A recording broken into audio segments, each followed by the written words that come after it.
Hello, everyone. Welcome back to the Porter Says podcast with your host and only host, Heath. Thank you so much for tuning in to this episode if you choose to at your own will. All right, just going to get straight into it. Don't want to waste too much time on this one. The last episode was nearly 30 minutes. The previous episode was over 30 minutes, about 35 minutes long. So I don't want to keep you guys I don't want you to get bored or anything. Um, I only have, instead of, mentioning about 6 or 7 movies, because, I obviously talk about the movies I've been watching and a couple of TV shows and then some recent news that's come out in the last day or two. Actually, this morning I read and just like an hour or two ago. So let's just get straight to it. I'm going to start with the 2 TV shows. Still watching The Goldbergs. My dad and I are on season 8. We're about episode 11 or 12 right now. Obviously, I talked about it very briefly. Very briefly, really, in one of my previous episodes. It's a really fun, show set in the 80s, and I really like the characters. You got Adam, Beverly, Erica, Barry, Murray, Bill, all these people that you can relate to on some type of level. I'd really recommend the show. Only got we're at season 8. We got 9, then we got 10, and then that journey of the Goldbergs will be done. We started watching this show back halfway through last year, and there's about 20 something episodes each season. They're about 20-30 minutes long. I'd really recommend it. I think it's a really, really fun show.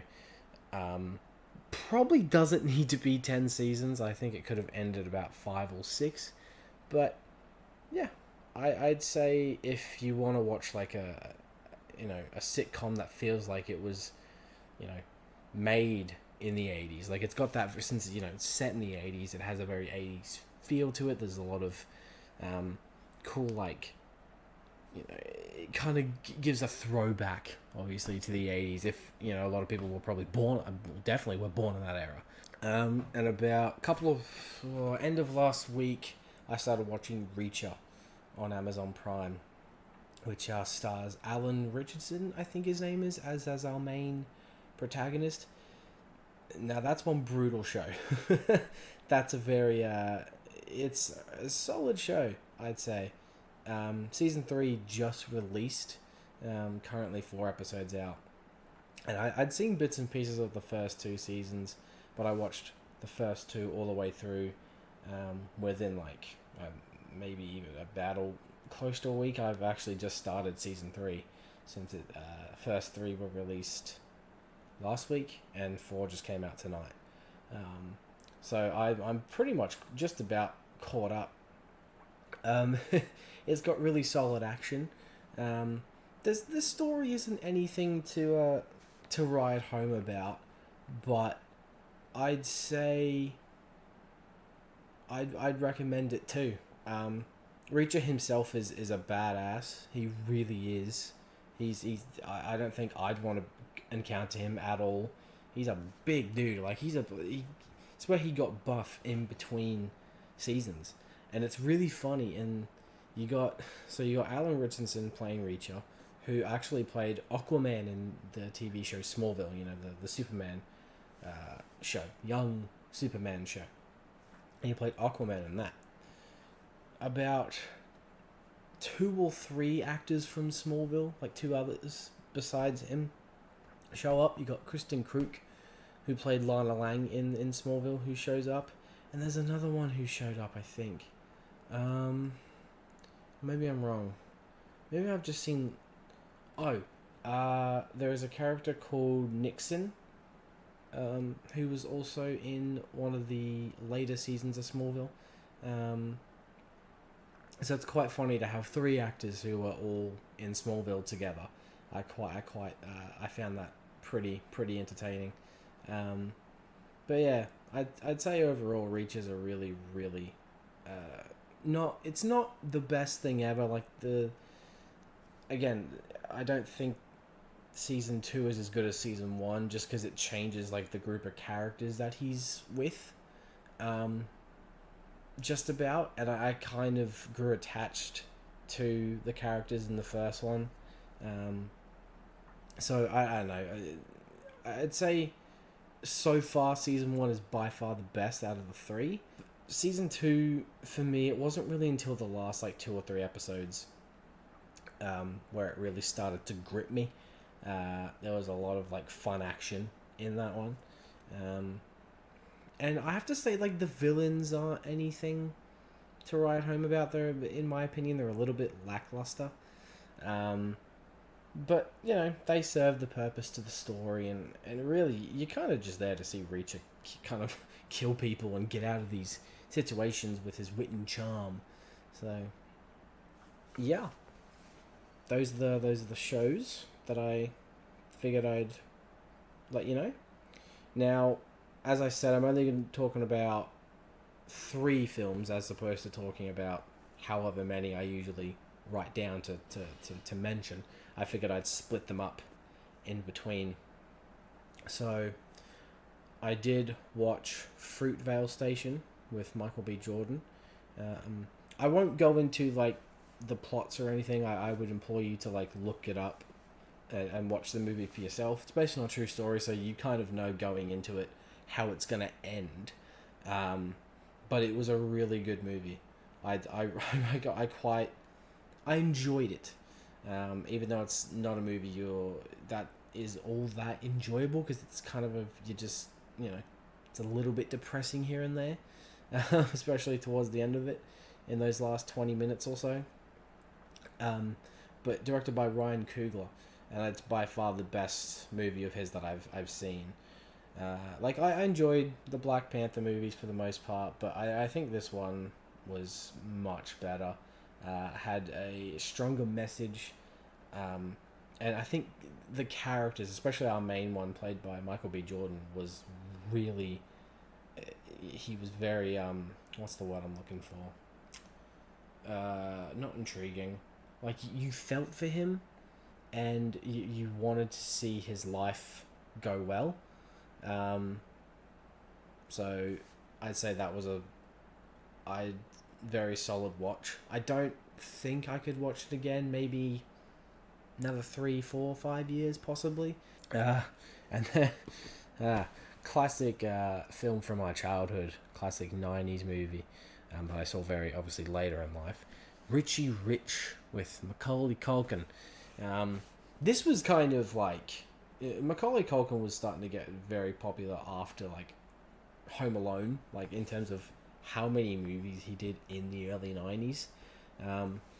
Obviously, Richie Rich, it's the story of this kid who's very wealthy and lives in this big mansion and stuff like that, but he clearly wants to be a normal kid. He wants to hang out with these group of kids who are playing baseball. Yeah, it's a classic 90s movie to me. It's not great, to be honest. Like, it's very silly, very much, targeted towards the younger side and a younger audience. But I think Macaulay Culkin does a pretty solid job in the role.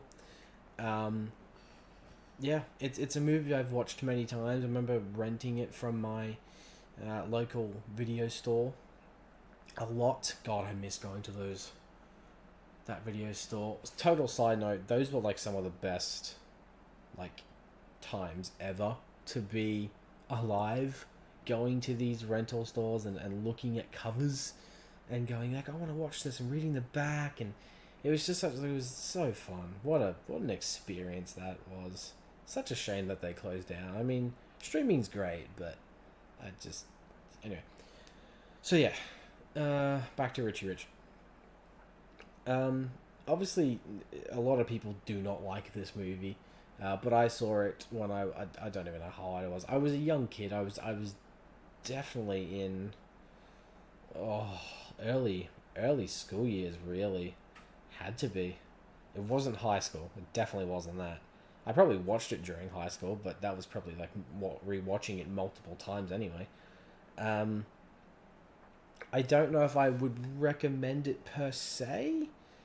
It's currently on Netflix, at least here in Australia. So if you got nothing better to do, and if you like Macaulay Culkin and you haven't seen a lot of his other movies, besides like Home Alone and stuff, I'd say put it on, and form your own opinion. You know, whether you like it or don't like it, or think it's just run of the mill, and that's what it is. Like the story is a very run of the mill, kids flick.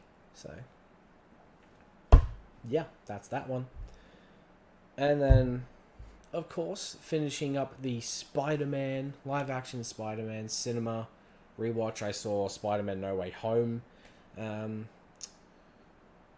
Back on, was it Sunday? So that was 3, 4, however many days ago. Yeah, I mean, we all...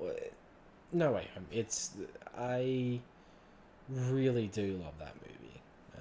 And that's all I'll say about that. Obviously, there's a future episode coming for the Spider-Man series. I just got to rewatch not Into the Spider-Verse, Across the Spider-Verse, and then a Patreon episode will be coming once I've collected some thoughts and written stuff down for it.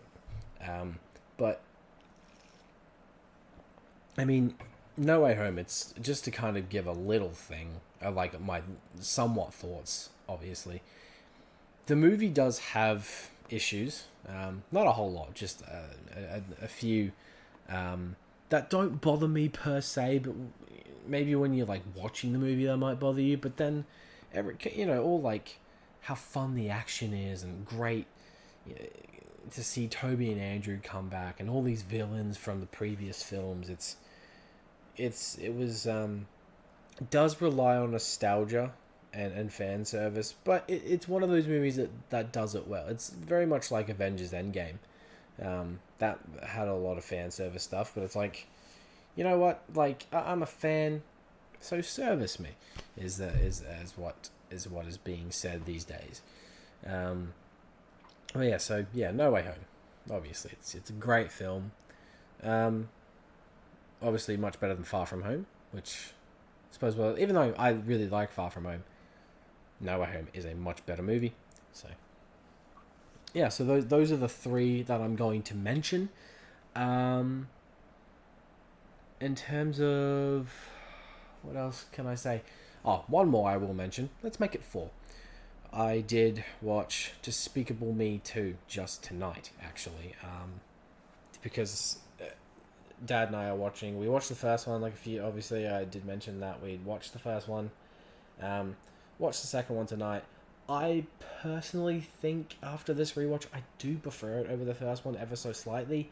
I think it's got a bit of more of a grasp on what it knows what it is. It kind of has found itself.